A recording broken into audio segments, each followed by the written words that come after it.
Let's go back to Las Vegas as we get ready for Saturday night return to the Octagon, UFC Fight Night 207. And let's welcome back to the program, Felice Herrig. Felice, how are you?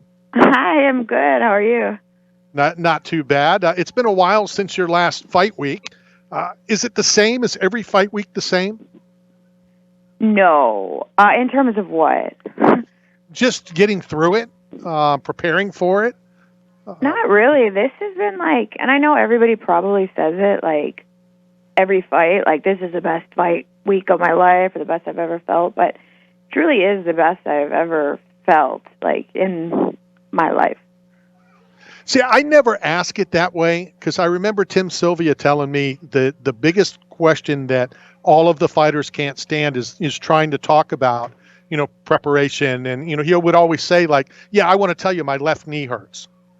So, you don't really talk about the preparation, but I feel like in terms of, just because just a little backstory, like, because I had 2 knee surgeries, and I feel like because of the knee surgeries, I've had to be so much more in tune and aware of my body, to where I, like, have done so many extra things to, like, really take care of it, as far as training, nutrition, recovery, like my massages, my body work, like my stretching, my yoga, like everything, mental.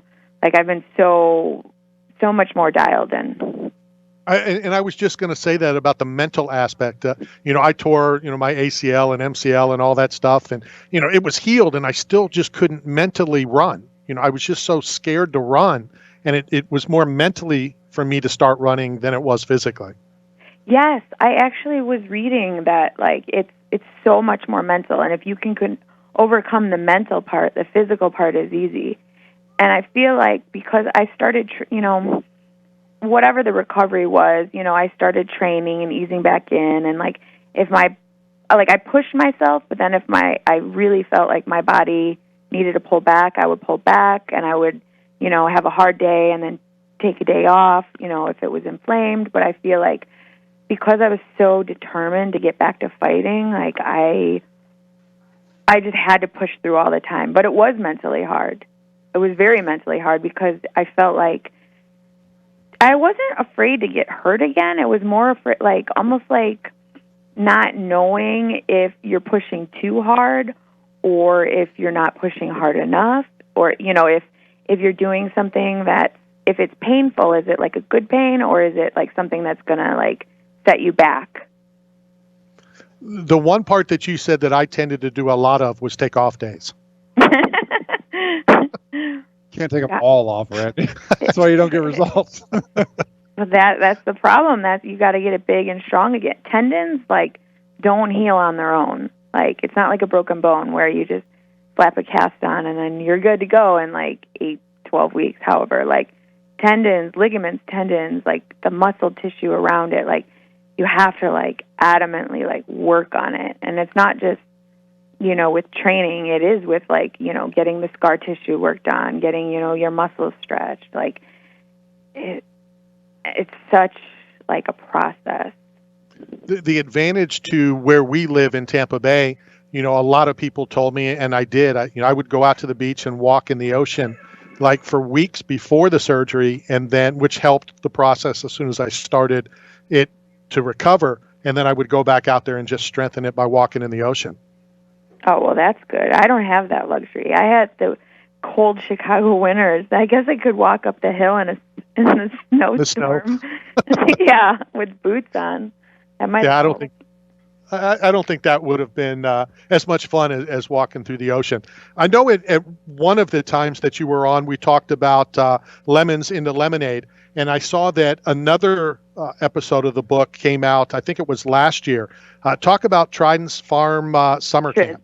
Yeah, well, I mean, kind of just like, so my dad, like, a lot of the book is because my dad is such an amazing artist, and I wanted to do something like collaboration with him, especially with, the little bulldog, my nickname, turn the little bulldog into a character. But the Trids Farm summer camps, basically, like, so my dad had, like, created, like, the Trids in, like, the 80s, like, around the time I was born. and he just wanted to do something with the trids. So the little bulldog and her friends, Quinn and Shawnee, and the new addition, Stockholm, they go to an overnight summer camp, and like the trids like own it. But they teach them how to like work hard and have fun. Like basically like nothing. And if you want something, you have to work hard, but also like enjoy the process along the way. Enjoy what you're doing. So it's kind of like with anything in life. Sure. It doesn't feel like work if you're doing something you love. Right. That's what they always say. If you enjoy what you're doing, you won't work a day in your life. When you're writing the book, is it you write it and then he would do the drawings? Did he do some of the drawings before you did the words? How do you piece that together? We collaborated. We met like every week, sometimes sometimes more often. Like, so I would kind of like write the book. Like, we kind of developed the characters first. Because a lot of the characters were from like I wanted the little bulldog, I wanted her to be specific. I wanted her to have like the rainbow colored hair. I always change my fight braids, and then so Stockholm is like a little like stock monkey like mascot I used to have, and Quinn is my cat, and so we kind of came up with the characters, and then I would go over the book, and I would read the book to him, the story, and we would collaborate and come up with characters, and he would draw. Like, my dad is like, he could just draw, like, and I'm like, no, let's fix this, and let's have the, the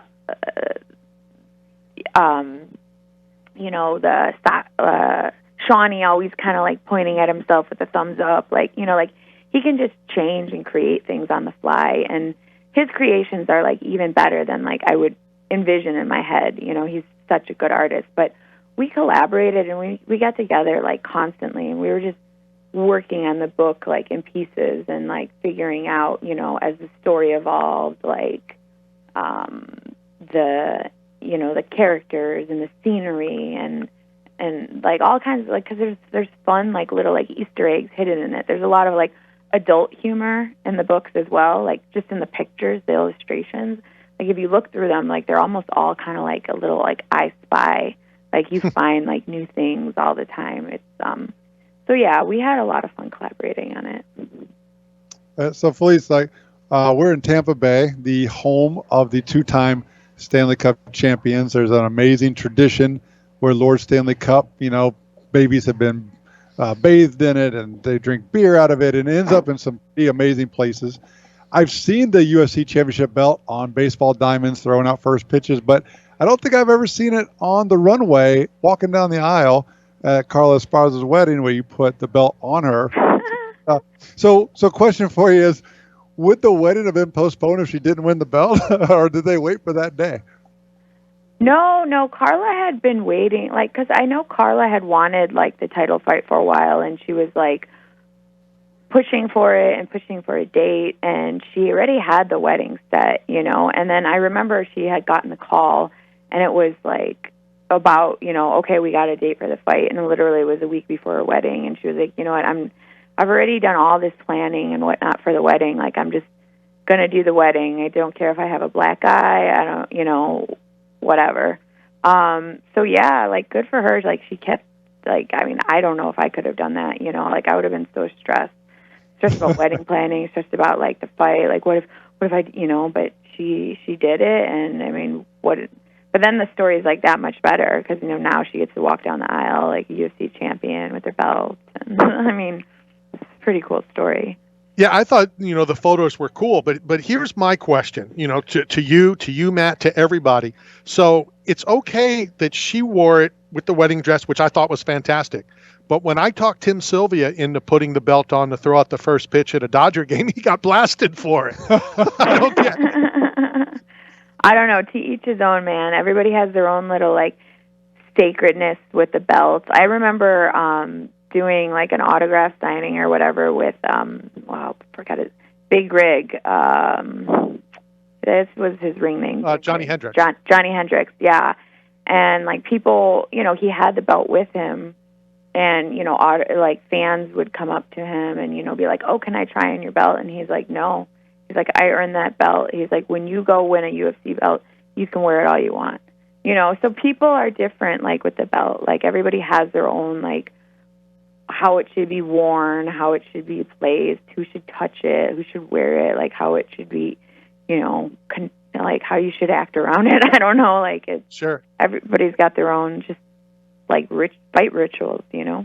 Well, it's interesting that you brought that up. Our co-host disappeared today. He plays in the NFL. He's with the Saints, Caleb Benenot. And I was going to ask him the question. So I'm going to ask you because of what you just brought up and how you said it. What are your thoughts on, and we can even talk about it being belts, but there's a lot of people in the Tampa Bay area that wear the Tampa Bay Lightning replica Stanley Cup championship rings like they earned it. And to me, it just drives me crazy. It's like they wear it all the time.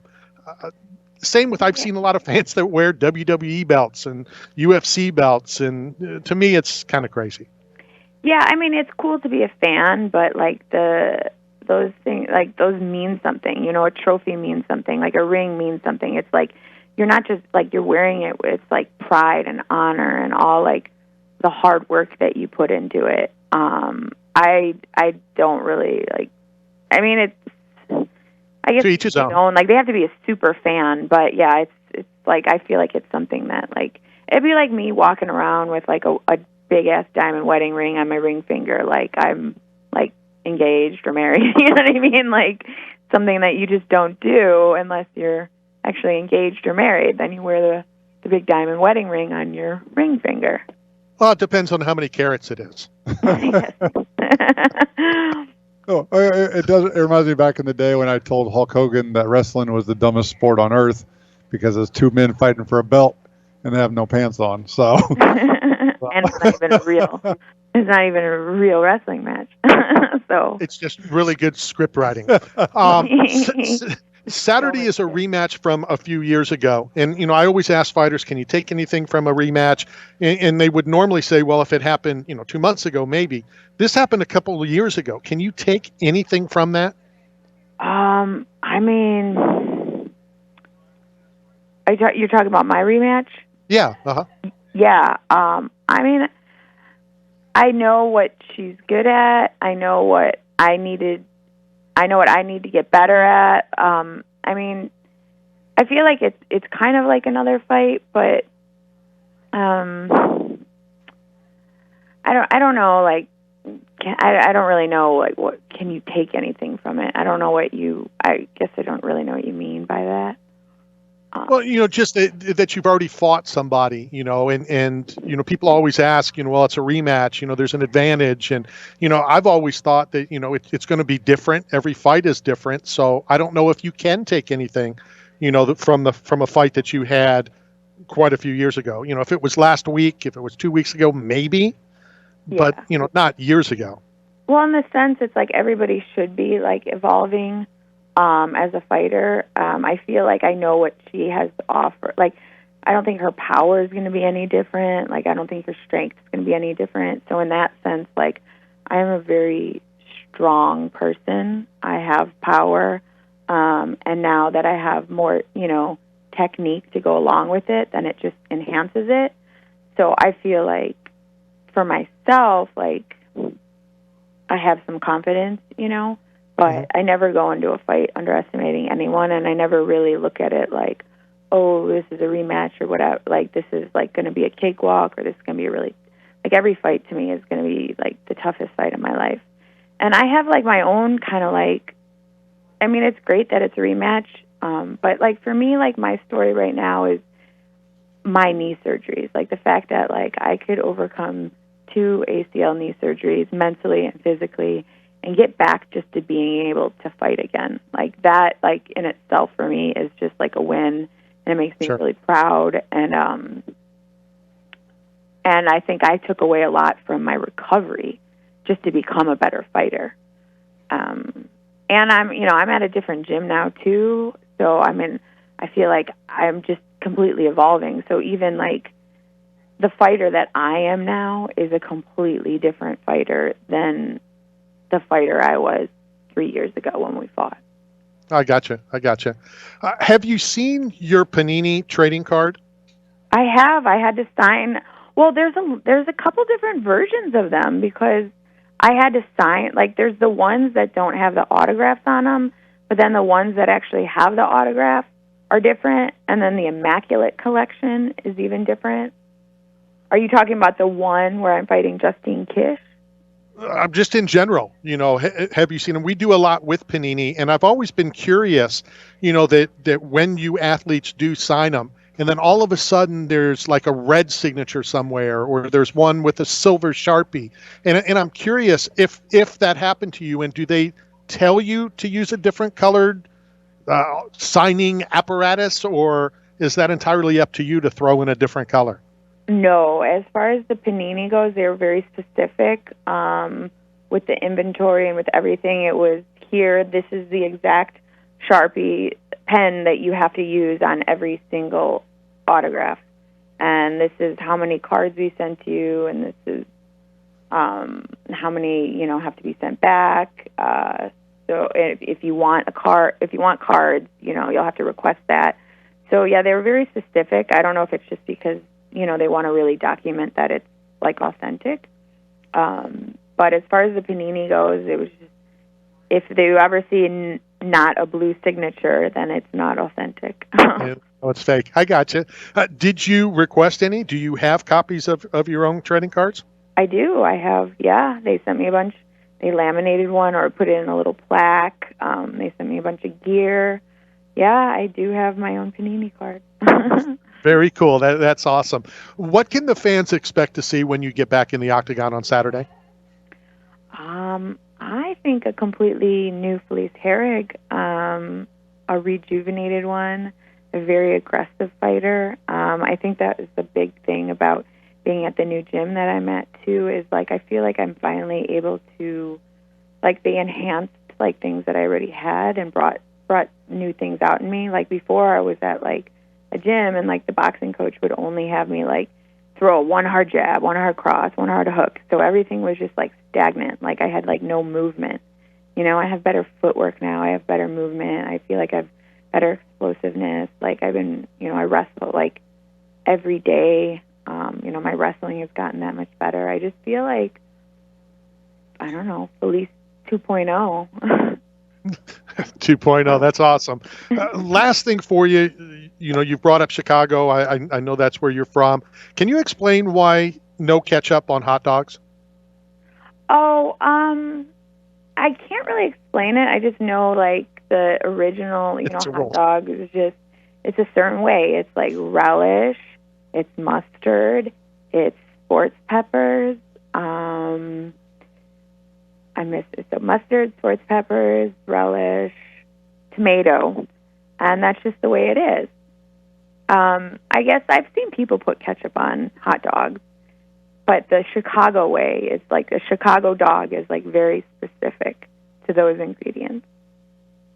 Just curious. I don't put ketchup on. I don't really like ketchup, but I know when I went up there, I had to experience the Wiener Circle, which I went and did that, and they said just make sure you don't ask for ketchup. So I just thought it was a lot of fun to go give it a try for sure. Did you go to Portillo's by chance?